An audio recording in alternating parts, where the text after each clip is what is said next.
justement de l'influence des religions sur les pratiques traditionnelles.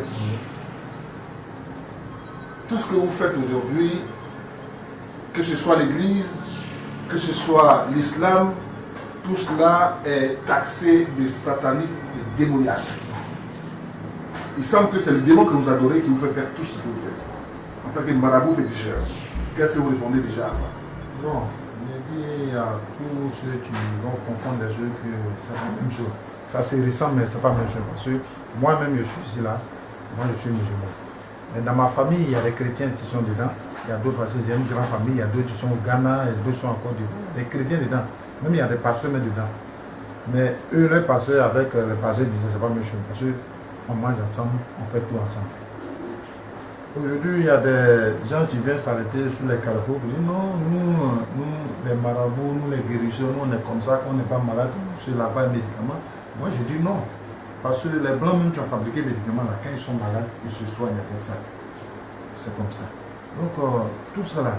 Parce que vous avez dans votre sanctuaire des gris-gris, des amulettes, vous avez des coris, vous avez beaucoup de choses bizarres qui ne ressemblent pas du tout à Dieu, selon justement les chrétiens et les musulmans.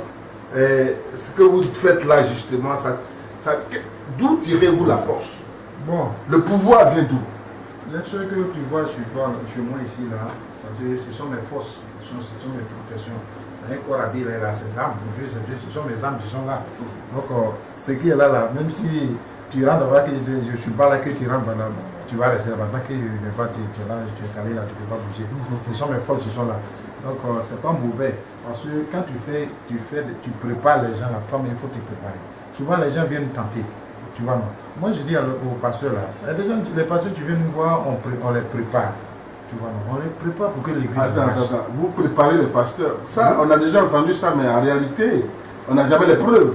Oui. Vous préparez les pasteurs pour que l'église marche. Oui. Expliquez-vous mieux.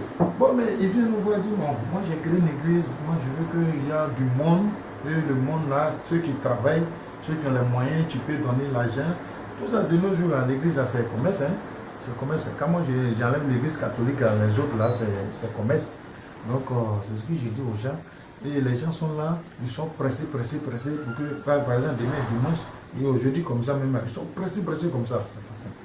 Comment quelqu'un peut quitter Ayopo quand il y a l'église ici, il va à l'église au plateau, ou soit à Pogwe, ou soit à Bobo, ou soit à Nyama. Pendant que Dieu est partout. Pendant que l'église est à côté de toi, tu dépasses l'église pour aller partir. Donc, c'est pas simple. Donc, l'église aujourd'hui, c'est du commerce. Oui. Répétez ça devant les oui, aujourd'hui, l'église est là, c'est commerce. Les églises ont mis les climatiseurs, les trucs. Quand tu es là-bas, il faut donner au moins 5 000.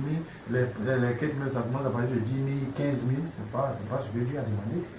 Parce que quand tu veux faire un sacrifice, nous on fait un sacrifice. Quand souvent nous travaillons, quand tu peux, on partage, on donne aux gens, les gens mangent. L'argent là, Dieu ne va venir manger l'argent là. Mais quand vous dites que vous lavez les pasteurs pour que l'église marche, qu'est-ce que ça veut dire? L'église doit marcher comment? Mais si tu as créé une église, c'est les quêtes qu'on fait.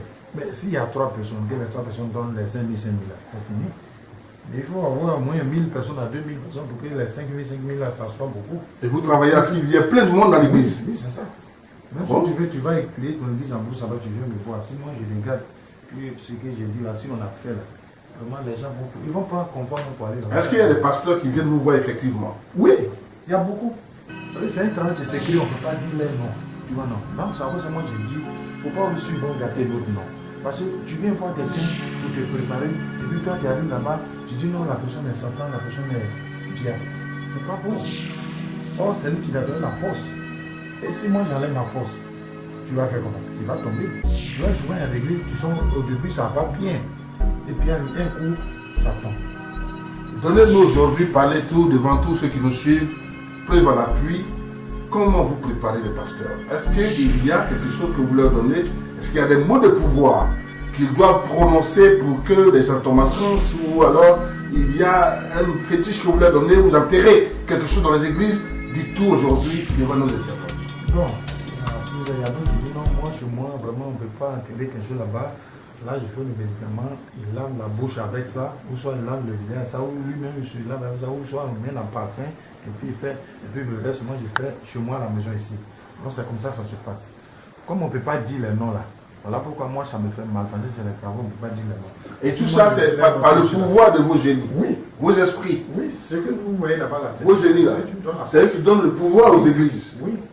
Ce que tu vois là-bas là, ce sont des forces qui sont là-bas. Même si tu viens me combattre là, tant que les choses sont là, même la maison prend feu dans ça là, ça ne peut pas brûler. Oui, les choses que tu vois là, ce n'est pas un musulman, ça c'est mes protections qui sont là. Donc, quand ça y est là, quelqu'un ne peut pas venir voler chez moi ici. Alors, on est tenté de dire qu'aujourd'hui, il y a tellement d'églises, tellement de mosquées, tout cela n'était pas très très africain par le passé, nos ancêtres n'ont pas connu ça, et on se dit, ben finalement, la tradition africaine est en train de mourir. Qu'est-ce que vous répondez à ça? Est-ce que vous pensez réellement que la tradition africaine, ce que nos ancêtres nous ont laissé, tout cela est en train de disparaître sous l'influence des religions? Oui, de nos jours là, c'est les moyens on cherche. Hein. C'est les moyens beaucoup. Il y a des gens, même tu viens comme ça, même tu dis, mais si c'est couper mon doigt pour que je gagne l'argent, je vais faire ça. Donc, ce qu'on est là, on a laissé tomber ça. Donc, on laisse ça, c'est le jour, on va partir là, on va régler ça avec Dieu là-bas. Sinon, on est ici là. Actuellement, c'est les moyens on cherche actuellement. Donc, il y a des gens, même quand tu débrouilles l'argent et puis tu débrouilles Dieu là, il va prendre l'argent. Tout est basé sur l'argent. Oui. L'argent est Dieu aujourd'hui. L'argent roi. L'argent ne fait pas le bonheur, mais l'argent contribue au bonheur. On dit l'eau lave, mais c'est l'argent qui rend propre. Eh bien, l'argent, le nerf de la guerre, l'argent aujourd'hui domine le monde. Et Dieu est battu en brèche. Même dans l'église, il y a donc, comme on dit, des loups qui sont cachés pour dévorer les agneaux. Merci de nous avoir suivis. Nous étions donc avec Guévé Yao pour comprendre les mystères. Guévé Yao, laissez vos contacts. Bon, Guévé Yao, 42 91 00 17. 42 91 00 17. C'est mes numéros tu sais. La personne qui veut me voir, il n'a qu'à m'appeler sur ce numéro. C'est un numéro WhatsApp. Je suis connecté 24 sur 24. La tradition spirituelle authentiquement africaine à l'épreuve des religions dites importées. C'était donc là le thème que nous avons développé avec notre invité, Guévé Yao, dans le cadre des 6e ans.